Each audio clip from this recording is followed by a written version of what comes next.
edle Pharaonin Kleopatra VII., Gefährtin des Cäsar und nun des Antonius. Ägyptens Geschick liegt in ihren Händen, aber diese ruhen jetzt in denen eines Römers, Marcus Antonius, und der ist tief in den Kampf um die Macht in Rom und dessen Legionen verstrickt.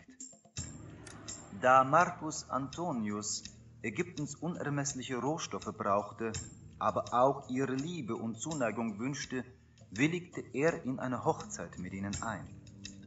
Unglücklicherweise hat die Nachricht von dieser neuen Verbindung in Rom einen Skandal ausgelöst. Wie Sie wissen, war Marcus Antonius noch immer mit Octavia, der Schwester von Caesars gesetzmäßigem Nachfolger Octavian, vermählt, mit dem zusammen er die Herrschaft über Rom ausübt. Diese Beziehung steht nun durch die offensichtliche Bigamie des Marcus Antonius vor einer schweren Zerreißprobe. Octavian ist der Ansicht, dass Marcus Antonius nicht nur die Ehre seiner Schwester und seiner Familie in den Schmutz gezogen, sondern auch das Ansehen Roms beschädigt hat. Um die Ehre wiederherzustellen und den Streit um die absolute Macht über Rom zu beenden, forderte Octavian ihren geliebten Marcus Antonius zu einem Kampf heraus. Aus diesem Grund entschied sich Marcus Antonius, der von ihnen und ihrer ägyptischen Flotte begleitet wird, für einen Ort auf dem griechischen Festland in der Nähe von Actium, um dort sein Lager aufzuschlagen. Diese Stelle bietet einen guten Hafen mit vielen möglichen Liegeplätzen für ihre Schiffe. Sie müssen nun schnellstens eine Streitmacht und vor allem eine Flotte aufbauen. Octavian hat geschworen, im September des Jahres 31 zurückzukehren. Nun hängt ihr Schicksal und das von Marcus Antonius, aber auch die Zukunft Ägyptens und Roms einmal mehr davon ab, wie sich die militärischen Streitkräfte bewähren. Hallo, herzlich willkommen zu meinem Let's Play Pharao. Ich bin euer Dominus und wir spielen aus der Episode Kleopatras Hauptstadt die letzte Kampagne Actium, Antonius und Kleopatra. Aus der Pharaonin Kleopatra VII. Und dem Römer Marcus Antonius ist letztendlich ein Paar geworden. Damit er nicht nur die Liebe und Zuneigung der Pharaonin sicher sein kann, sondern auch Zugang zu den wertvollen Ressourcen und Rohstoffen des Landes, heiraten beide. Obwohl Marcus Antonius in Rom bereits mit der Schwester des Octavian verheiratet ist. Diese Bigamie löst in Rom einen Skandal aus. Octavian fordert Marcus Antonius heraus, um die Ehre der Familie wiederherzustellen und den unliebsamen Rivalen ein für allemal auszuschalten. Antonius und Kleopatra fliehen auf das griechische Festland in der Nähe von Actium. Dort wird der Showdown stattfinden, denn Octavian hat geschworen, im September des Jahres 31 zurückzukehren.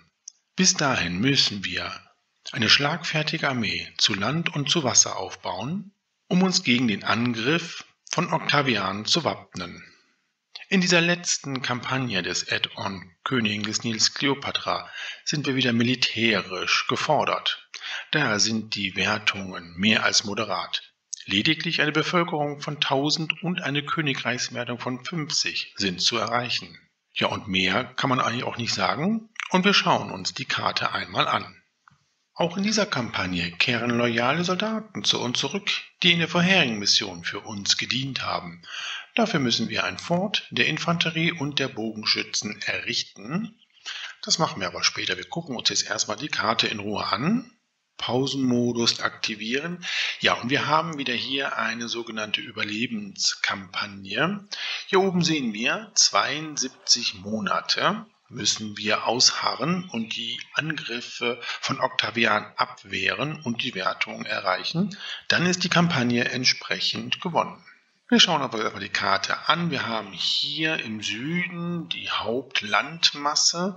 Hier oben im Norden haben wir auch noch eine Landmasse und hier Richtung Westen auch. Ja, hier auf dieser Hauptlandmasse haben wir Bereiche, wo wir Landwirtschaft in der Wiesenwirtschaft betreiben können, große Schilfbestände und auch hier Waldflächen. Ja, und wir haben hier Antilopenherden, wo wir eventuell Wild produzieren können. Richtung Osten haben wir hier nochmal größere Felsformationen und hier ist auch der Immigrationspunkt und weitere Flächen, die wir in der Wiesenwirtschaft nutzen können. Schauen wir mal, was wir produzieren können. Wir können nur Wild produzieren und Fischfang betreiben. An Rohmaterial haben wir nur Holz. Ja, und wir sehen, wir können keine weiteren Produkte herstellen. In dieser Kampagne können wir sowieso unsere Stadt nicht sehr weit entwickeln, ist auch nicht nötig. Wir können keine Unterhaltungseinrichtungen bauen und auch keine Bildungseinrichtungen. Bei den öffentlichen Einrichtungen ist die Auswahl sehr stark reduziert. Nur die Basics, Feuerwache, Architekturbüro und Polizeiposten sowie den Dynastiewohnsitz und Sperren können wir bauen. Bei den militärischen Einrichtungen haben wir Verteidigungsanlagen, allerdings keine Türme. Ja, und wir können auch keine Akademie bauen. Und bei den Forts können wir Infanterie- und Bogenschützen ausbilden. Ja, das ist nicht sehr viel, was wir hier in dieser Kampagne machen können. Wir schauen mal kurz nach unseren Handelspartnern. Actium ist hier oben auf dem griechischen Festland und unser nächster Handelspartner ist Athen. Athen verkauft uns jede Menge Geschirr, Luxuswaren und Kupfer in größeren Mengen, kauft bei uns jede Menge Getreide. Alexandria verkauft uns größere Mengen Getreide, Kichererbsen, Fisch und Geschirr, kauft bei uns größere Mengen Luxuswaren und Holz. Ja, und das war's auch. Das sind die einzigen Handelspartner, die wir haben. Selbst ganz im Süden haben wir keine weiteren Handelspartner. Ja, wir haben nur Holz als Exportgut, allerdings haben wir ein üppiges Sparguthaben. Und es ist die letzte Kampagne, die wir spielen. Wir können also getrost alles, was wir haben, der Stadt spenden. Und somit haben wir eine mehr als üppige Stadtkasse. Ich habe noch unsere Götter vergessen. Wir haben nur einen Gott, Re, der auch unser Schutzgott ist. Ja, und der Plan ist, dass wir jetzt hier unsere kleine Siedlung errichten, mit der Produktion von Holz beginnen und ganz schnell unsere Kriegsflotte aufbauen, denn Octavian wird uns natürlich vom Seeweg her angreifen. Gut, dann beginnen wir mit dem Aufbau. Ja, als erstes müssen wir natürlich unsere Forts platzieren. Die kommen hier direkt am Immigrationspunkt hin. Ja, dann brauchen wir natürlich das Fort noch für die Bogenschützen. Das würde ich dann jetzt hier hinbauen. Ja, sehr gut. Da füllt sich jetzt auch entsprechend die Forts. Ja, und dann können wir jetzt hier unsere Siedlung errichten. Ja, hier ist unser Wohngebiet jetzt vorgeplant. Obwohl wir keine Unterhaltungseinrichtung haben, habe ich meine gängige Bauweise hier praktiziert. Das machen wir jetzt mal so. Und mit Sperren wird das entsprechend gesichert. Ja, und dann werden wir jetzt hier entsprechend die Bereiche parzellieren. Diesen Bereich parzelliere ich nicht, weil hier kommen die ganzen Docks und auch Kriegshäfen hin. Da wird sich wahrscheinlich hier kein Wohngebiet weiterentwickeln. Und das werde ich etwas anders machen. Und zwar werde ich jetzt hier das so bauen, dass wir hier 3 Felder frei haben. Dann könnten wir hier Tempel errichten. Die haben wieder eine gute Wirkung auf die Attraktivität. Das sollte eigentlich gehen. So, dann brauchen wir jetzt hier die Zisterne. Und natürlich die weiteren Basics. Wir sollten auch eine Apotheke bauen.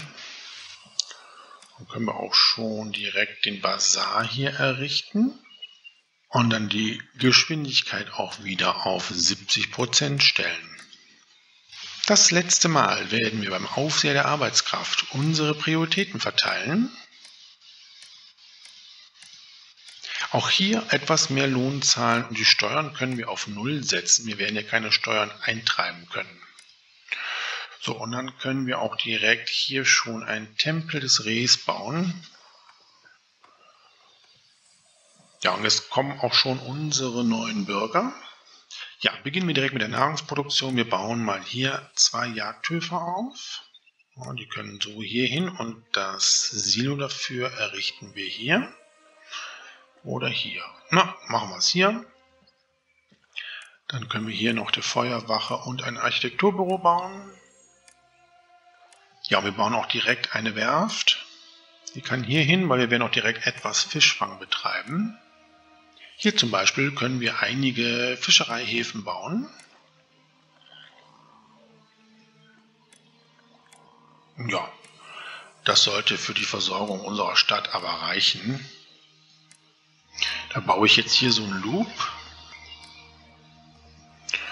Ja, natürlich müssen wir das hier auch entsprechend sichern.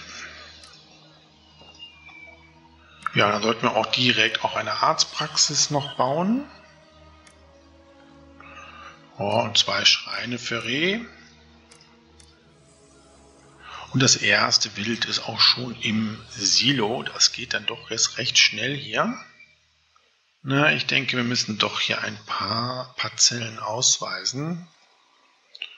Das können wir aber machen. Da bauen wir hier einen Ziehbrunnen. Und dann kann hier auch entsprechend noch eine Apotheke gebaut werden. Und wir brauchen hier einen Polizeiposten. Die ersten Nahrungsmittel sind bei unseren Bürgern angekommen. Wir können jetzt mit der Produktion unseres einzigen Exportgutes anfangen, nämlich Holz. Das machen wir hier. Und dann bauen wir mal 2. Aber wir können hier 4 bauen. Und dann brauchen wir natürlich noch das Warenlager für Holz. Das kann hier hin. Aber wir lassen ja auch noch mal ein bisschen Platz. So, dieses Warenlager hier wird Holz annehmen. Alexandria ist der einzige Handelspartner, der Holz kauft. Diese Handelsroute eröffnen wir. Und dann können wir Holz auch verkaufen. Wir lassen 200 Einheiten Holz mal im Warenlager. Ja, ich weiß, wir brauchen einen Dock.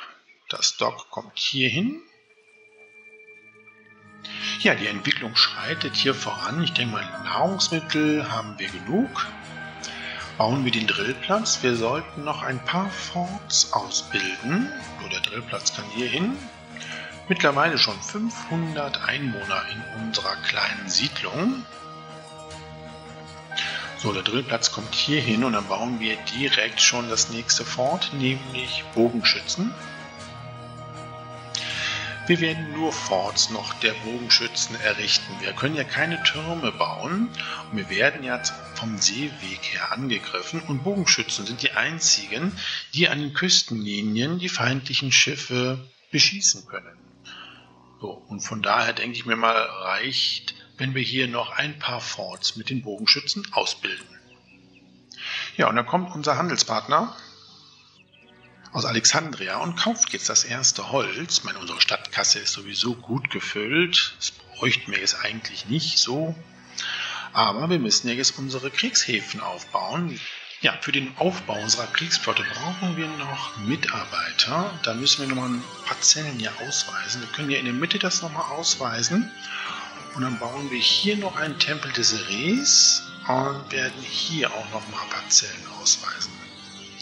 Und hier werden wir nachher Schreine bauen. Das sollte die Attraktivität eigentlich erhöhen. Was wir allerdings auch noch bauen können, ist den Dynastiewohnsitz. Der kommt hier hin, weil der hat auch nochmal eine fantastische Wirkung auf die Attraktivität. Und damit sollten wir eigentlich genügend Mitarbeiter haben, um unsere Kriegsflotte jetzt aufzubauen. Da wandern sie schon ein in Massen. Ja, und dann würde ich sagen, bauen wir unsere Kriegshäfen. Hier kann einer hin.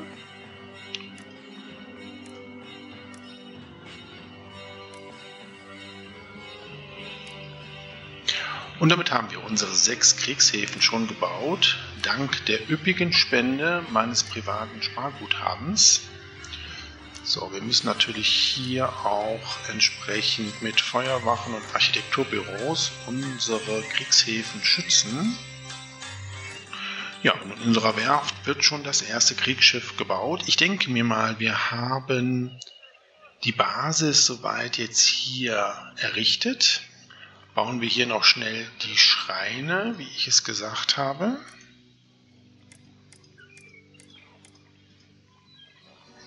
Ja, sehr gut. Die Stadt Alexandria hat die erste Forderung. 500 Einheiten Holz in 9 Monaten. Und dann schauen wir mal. Ja, 500 Einheiten haben wir im Warenlager. Können wir direkt verschicken. Wunderbar. Ja, und ihr seht, wir haben fast die 1000 Einwohner erreicht. Ich denke mir mal, dass wir eventuell mit ein paar Schreinen noch hier die Attraktivität erhöhen können. Das ist ja der Endausbau unserer Wohngebäude. Wir können ja keine Unterhaltungseinrichtungen bauen. Ja, und das letzte Kriegsschiff wird gerade hergestellt. Dann haben wir unsere Kriegsflotte auch schon vollständig. Ich baue noch ein Fort für die Bogenschützen. Das kann dann jetzt hier hin und dann denke ich mal, haben wir auch genug Soldaten. Mittlerweile haben wir in unserer kleinen Siedlung 1000 Einwohner. Das Bevölkerungsziel haben wir erreicht. Ja, und wir haben jede Menge Arbeitslose. Wir sollten jetzt nochmal ein paar Dienstleistungsgebäude bauen. Produktionsstätten brauchen wir, glaube ich, nicht mehr. Ja, das Einzige, was eigentlich noch interessant ist, sind Tempel. Da können wir hier noch welche hinbauen. Ja, dann bauen wir nochmal Schreine. Damit können wir zwar die Arbeitslosigkeit nicht runterbekommen, aber Re wird wahrscheinlich sehr zufrieden sein damit. Ja, nochmal ein kurzer Blick auch auf die Wertungen. Wir haben hier nur Königreich-Wertung und das Bevölkerungsziel. Beides haben wir erreicht. Ja, wir haben allerdings noch 48 Monate zu spielen. Ja, und wir warten ja auch noch auf die Angriffe des Octavian. Ja, und wir bekommen die Mitteilung, dass Getreide billiger geworden ist, da wir die 500 Einheiten Holz nach Alexandria gebracht haben. Nun ja, Getreide importieren wir jetzt nicht. Wir haben, glaube ich, genug Nahrungsmittel, obwohl wir könnten, glaube ich, noch ein paar Fischereihäfen bauen. Vielleicht haben wir irgendwo noch ein bisschen Platz. Hier zum Beispiel. Ja, und hier könnten wir, glaube ich, auch noch welche bauen.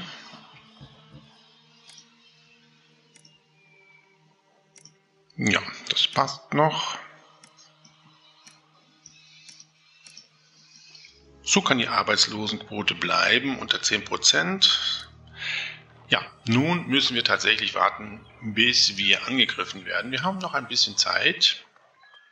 Eine erneute Forderung von der Stadt Kyrene, die um 600 Einheiten Kupfer in 12 Monaten bittet. Na gut, das müssen wir natürlich importieren. Da werden wir dieses Warenlager entsprechend freischalten für Kupfer. Ja, aber für den Kupfer brauchen wir natürlich eine Handelsroute. Das ist natürlich dann jetzt Athen. Genau. Naja, die Handelsroute ist ja auch ziemlich günstig mit 185 Deben. Eröffnen wir und dann können wir das Kupfer kaufen. 600 Einheiten. Naja gut, das sollte aber auch schnell in unserem Warenlager sein. Wir sollten aber auch hier das Silo noch schnell einstellen. So, Fisch und Wild kann jeweils zur Hälfte eingelagert werden. Das Kupfer ist gerade importiert worden. Schnell den Import wieder stoppen. Und dann können wir auch die Forderung verschicken. Ja, hat uns zwar ein kleines Loch in unsere Stadtkasse gerissen, aber jetzt können wir ja wieder fleißig Holz verkaufen. Unser Silo ist voll mit Fisch und Wild. Vielleicht bauen wir noch ein Warenlager hier auf. Da könnten wir Fisch und Wild einlagern. Dann können wir eventuell, wenn wir einen neuen Handelspartner bekommen, dieses Gut verkaufen. Wir füllen mal beides zur Hälfte. Und dann denke ich mir mal, müssen wir nachher das Silo noch so stellen, dass es natürlich dann fordert. Ja, so schnell füllt sich unser Warenlager mit Wild und Fisch. Wie gesagt, das Silo würde ich jetzt nochmal einstellen. Und zwar, dass jeweils immer die Hälfte gefordert wird. Aber Nahrungsmittel haben wir mehr als genug. Ich hoffe, dass wir eventuell noch welche verkaufen können. Es kann eine Handelsroute eingerichtet werden nach Kyrene, da wir das Kupfer geschickt haben. Ja, ein neuer Handelspartner. Schauen wir direkt mal. Kyrene verkauft uns größere Mengen Waffen, Geschirr und Edelsteine, kauft bei uns jede Menge Holz und größere Mengen Papyrus. Ja gut, wir können zwar kein Fisch und Wild verkaufen, aber dafür noch weiter Holz. Die Handelsroute eröffnen wir auch. Es lohnt sich aber, glaube ich, nicht, weitere Holzfäller zu bauen. So viel Wald haben wir jetzt nicht hier. Da ist schon relativ viel abgeerntet, wie wir sehen. Na, das lassen wir mal so. Und wieder bekommen wir eine Forderung von der Stadt Kyrene. Dort herrscht eine Hungersnot. 500 Einheiten Fisch in 6 Monaten sind gefordert. Naja, wir sehen, unser Warenlager mit Fisch ist gut gefüllt. Das können wir direkt verschicken. Wunderbar, dann kann auch den Hungernden schnell geholfen werden. Ja, und wir haben hier Malaria-Vorfälle. Dann bauen wir doch noch eine Apotheke hier auf. Eine erneute Forderung von der Stadt Alexandria. Diesmal 1600 Einheiten Holz in 10 Monaten. Wow, das ist jede Menge. Wir bekommen ein Geschenk des Nachbarn. 5 Waffen, weil wir den Fisch nach Kyrene geschickt haben. Naja, mit Waffen können wir eigentlich nichts anfangen. Wir wollen ja keine Infanteristen mehr ausbilden. So, wir werden jetzt erstmal das Holz hamstern. Die Waffen werden wir jetzt nicht annehmen. Oder vielleicht doch, wer weiß. Ich werde mal hier im Warenlager, wo wir Holz und Kupfer eingelagert haben, auch die Waffen einlagern. Ja, und die Mitteilung, dass ein wilder Sturm die See so aufgewühlt hat, dass unsere Händler erstmal nicht mehr zu uns kommen. Es dauert wieder etwas, bis wir Handel betreiben können. Das macht aber nichts, da wir sowieso im Moment kein Holz verkaufen können. Ja, wir nehmen die Waffen gerne an. Vielen Dank. Da wandern sowieso 2 Stück jetzt erstmal direkt in den Drillplatz. Ja, die Königreichswertung steigt. Einen Grund gibt es nicht. Das ist sehr nett. Vielen Dank. Ja, und unser Holz für Alexandria müssten wir jetzt auch bald zusammen haben. Ja, 300 Einheiten fehlen uns noch und wir haben noch 4 Monate Zeit. Ich denke mir aber, das schaffen wir. Die 1600 Einheiten Holz haben wir für Alexandria bereitgestellt. Kann verschickt werden. So, Holz kann man wieder nutzen. Ja, sehr gut. Ja, und wir haben jetzt schon April 31. Der Countdown läuft allmählich, dass wir von Octavian angegriffen werden. Ja, und da ist die Mitteilung, dass das römische Heer uns in 4 Monaten angreifen wird. Die Taktik ist wie folgt. Hier ist das offene Meer. Von hier werden die Römer uns auch angreifen. Das heißt, wir werden hier unsere Schiffe platzieren und hier unsere Bogenschützen und hoffen, dass wir die Römer somit abfangen können. Aber wir haben jetzt noch ein bisschen Zeit. Wir warten noch, bis die Mitteilung kommt, dass noch 1 Monat Zeit ist, bis wir angegriffen werden. Wir bekommen ein Geschenk des Nachbarn. Alexandria möchte uns 8 Waffen schenken, da wir das Holz zur Verfügung gestellt haben. Nun ja, mit den Waffen können wir jetzt tatsächlich nichts anfangen. Wir lehnen das Geschenk ab. Tut uns leid, aber wir müssen uns auch jetzt für den Kampf vorbereiten. Ja, und da ist die Mitteilung. 1 Monat Zeit haben wir noch, bis Octavian uns angreift. Der Startschuss, unsere Flotte hier zu positionieren. Ich glaube, ich werde die Geschwindigkeit schon mal runtersetzen. Die ersten Kriegsschiffe haben ihre Position bezogen und hier könnt ihr sehen, habe ich unsere Bogenschützen entsprechend positioniert. Wir werden jetzt hier den Kriegsschiffen den Befehl geben, Position halten. Ja, und dann hoffe ich mal, dass wir den Kampf bestreiten können, bzw. siegen können. Ich weiß nicht, in welcher Stärke jetzt die Römer uns hier angreifen werden. Es ist soweit. Octavian greift uns an. Ja, und wie ich vermutet habe, hier über das offene Meer.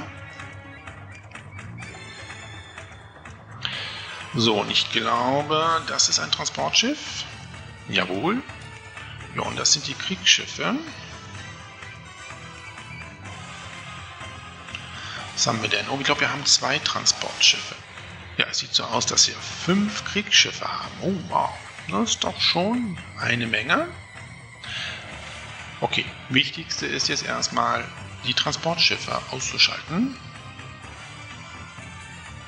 Ja, ich glaube, die Geschwindigkeit können wir doch etwas erhöhen. Also auf 60.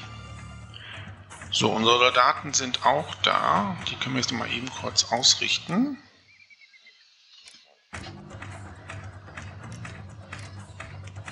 Ja, und ihr seht schon, unsere Kriegsschiffe schießen aus vollen Rohren. Da kommen die Transportschiffe.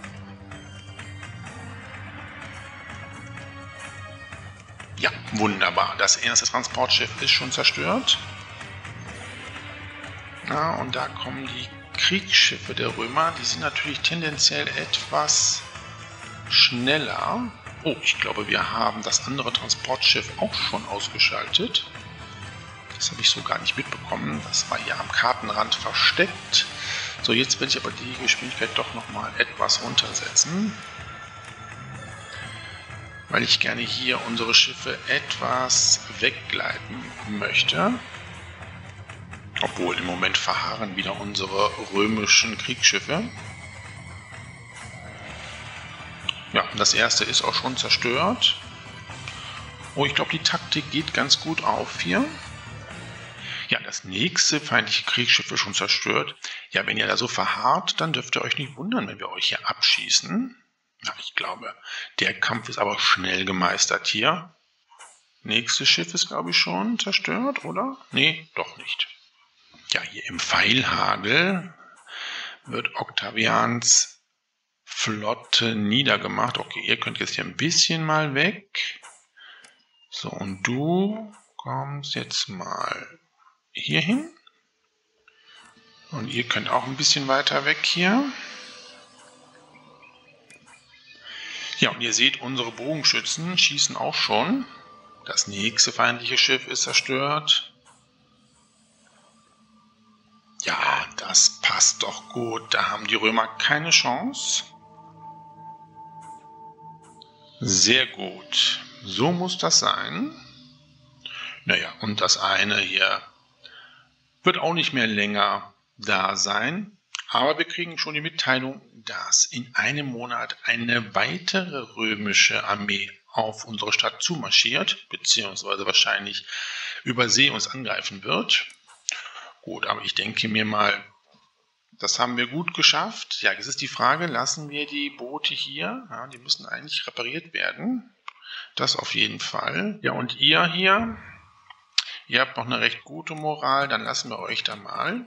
So, das muss nicht repariert werden, das muss repariert werden, das muss repariert werden. Und das auch. So, die 2 können hier bleiben. So, das eine Kriegsschiff ist schon wieder repariert. Wunderbar, es ist auch gut, weil wir wieder angegriffen werden. So, kommen wir mal her hier. So, da sind sie wieder. Geschwindigkeit wieder runter. Und diesmal haben wir nämlich 3 Transporterschiffe. Wow, das ist viel. Wir werden mal hier unsere Flotte hier schon mal hinbringen, damit die Transportschiffe ausgeschaltet werden können. Das ist eine knappe Kiste hier. Ich hätte meine Schiffe doch nicht wegschicken sollen. Aber wir gucken mal. Unsere Kriegsschiffe kommen gerade wieder. Die Transportschiffe sind ausgeschaltet. Das war jetzt wirklich knapp gewesen. So, ihr kommt mal wieder hier zurück. Ja, und die Handelsroute nach Athen gibt es nicht mehr, da die Stadt durch das römische Heer bedroht wurde. Naja gut, das sollte uns jetzt auch egal sein. So, du musst aber hier noch zu. Ja, und wieder verharrt die römische Flotte.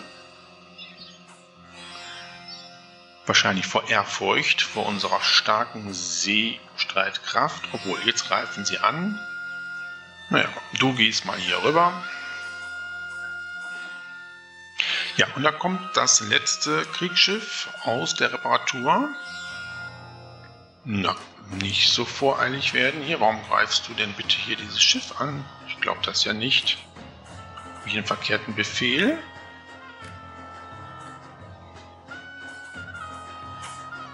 So, auch du hier rüber. Na ja, gut, ein Schiff opfern wir hier. Ja, doch nicht geopfert. Aber es ist, glaube ich, nur noch ein Kriegsschiff der Römer übrig. Ja, das ist, glaube ich, jetzt auch schnell erledigt. Das letzte Kriegsschiff der Römer ist erledigt. Wunderbar. Ihr könnt jetzt alle wieder zurück. Ich denke mir, das war's mit den Angriffen. Octavian hat sich die Zähne ausgebissen. So, und ihr könnt auch zurück. Eure Moral ist schon ziemlich unterdurchschnittlich. Ja, ich denke mir mal, das war's tatsächlich jetzt mit den Angriffen. 10 Monate haben wir jetzt noch, bis wir die Mission erfüllt haben. Die Wertungen haben wir alle erreicht. Ja, und ich würde sagen, wir lassen jetzt die Zeit mal verstreichen. Der letzte Monat ist angebrochen. Wenn wir jetzt dieses Jahr beenden, schließen wir diese Kampagne ab. Nochmal ein kurzer Blick auf Actium mit unserer Kriegsflotte und unserem erfolgreichen Heer. Wir haben es geschafft. Wir haben Octavian sozusagen zum Teufel gejagt. Ja, und wir lauschen nochmal den letzten Worten unseres weisen Visiers. Durch Kleopatras unermesslichen Reichtum und Marcus Antonius taktisches Genie wurden Octavians Flotte und Legionen in alle 4 Himmelsrichtungen zerstreut. Die Römer warten schon ungeduldig auf die triumphale Rückkehr von Marcus Antonius und Kleopatra. Hand in Hand werden Rom und Alexandria noch lange über den Mittelmeerraum herrschen. Mit dieser Kampagne beenden wir nun das Add-on Königin des Nils Kleopatra für Pharao und schließen nun die große Saga dieses fantastischen Spieles ab. Ich hoffe, es hat euch genauso viel Spaß gemacht wie mir. Ja, und ich würde mich freuen, wenn ihr bei den anderen Let's Plays mit dabei seid. Bis zum nächsten Wiedersehen und auch Wiederhören sage ich Tschüss, euer Dominus.